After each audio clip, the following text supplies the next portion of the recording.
Welcome back into the show. Let's get straight to our expert, somebody that you need to hear from, financially speaking. Kristy Hernandez. Ms. Hernandez, how are you? Oh, I'm doing great. Thanks for having me. Good to have you. What do you do exactly? Well, I'm a real estate attorney, and I focus on people who are struggling with their real estate. So I spend a lot of my time advising homeowners on how do you afford this house and what can you do negotiating with the bank to make your home more affordable. California home prices went up, they went down, now they're going back up. How does one deal with the rising real estate prices when it comes to getting a loan? Well, you know, when the prices go up, if you've got equity in your home, it's a little bit more difficult to haggle with your bank.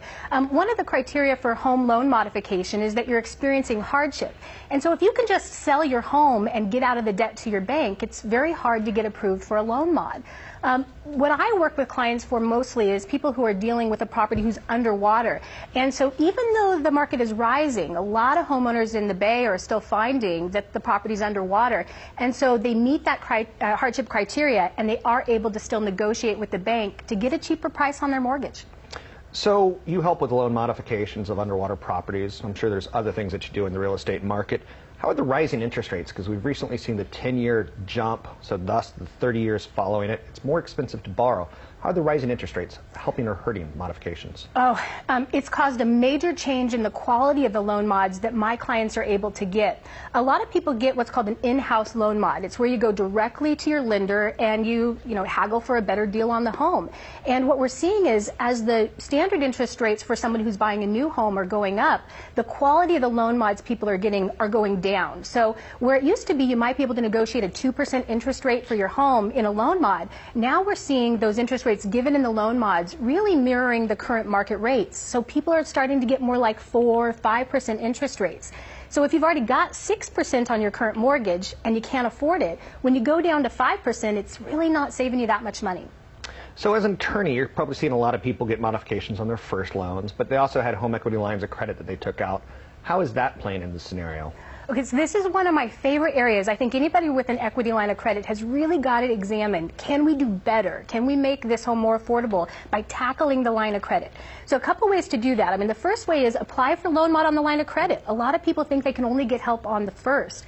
The other thing is if the property's underwater, people don't realize you can settle those lines of credit with your bank. So think of it like a giant credit card. You know, there's no equity backing it up. Call your bank and see if you can get a discount. I've got clients who've been able to settle their second mortgages for 10 cents on the dollar. So if you've got a $100,000 second and you've got about $10,000 cash tucked away, you might be able to get your bank to take that as payment for the balance in full. So there's a lot of wiggle room here. Maybe you can't get a deal on your first, but you can manage those equity lines to save money on your monthly budget.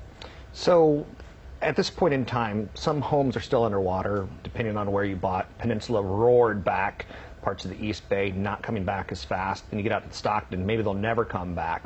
Let's talk about the people that are still underwater. Well, you know, say, for example, you just can't afford the house. I mean, I have a lot of clients who just go, look, you know, I had a job loss. There's something that's going on here where it's just not for me. I cannot afford home ownership anymore.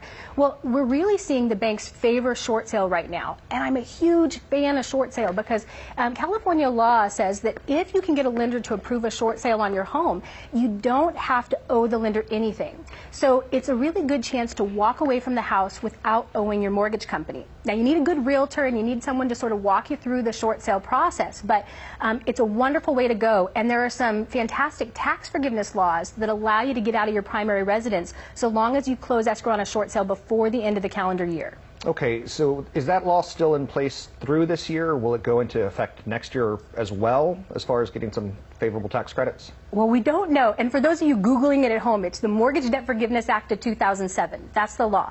And so what we're looking at is the last time that the law was set to renew, they extended it for 3 years.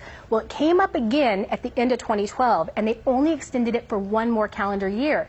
So a lot of us experts are going, well, you know, it's only a 1-year extension. It expires at the end of 2013.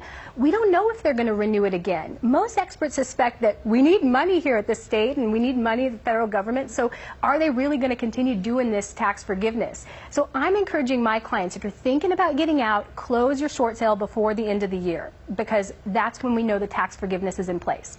Now, if you've gone through a foreclosure process, you might have a lien on your property, you might have judgments on your properties. How does that play into getting a modification at this point in time? Well, it still can be done. I know a lot of realtors sort of shy away from people who have tax liens, and we're seeing a lot of liens on properties because as people lost their job, they would get sued or they would have a tax lien put against their property. And in order to close escrow when you short sale a property, you have to clear any liens, including tax liens. What homeowners should realize is that all of these liens are negotiable. You don't have to just write a check and pay it off to get rid of it. So attorneys are often working with a realtor to say, let's get these liens cleared off the property. We'll work with you to get that amount of the lien reduced so that when you go to short sale the property, there's not all these hindrances to doing that. So any debt that you have on the property, think of it as it's manageable, it's haggleable. Take the time to really evaluate, can you get a cheaper deal? And briefly, what does the whole process entail? How long of a time period are people looking at? For a short sale, really 3 to 6 months is kind of a good rule of thumb. And of course, I know I'm saying 3 to 6 months, and I just told you close by the end of the year. So you've really got to crunch that timetable. Get a good realtor to do it because it does take time. You're applying to the lender, and that lender has to have an underwriter review your qualifications. So you need to give them time to do that. Thanks very much. Let's pull up your contact information if you need a loan modification. If you have a stressful scenario with your real estate, she might be perfect for you. SavingCaliforniaHomes.com. It's SavingCaliforniaHomes.com. She's an attorney, Kristy Hernandez, 510-456-7400. Coming up on the show, CFP Chad Burton and your phone calls, 415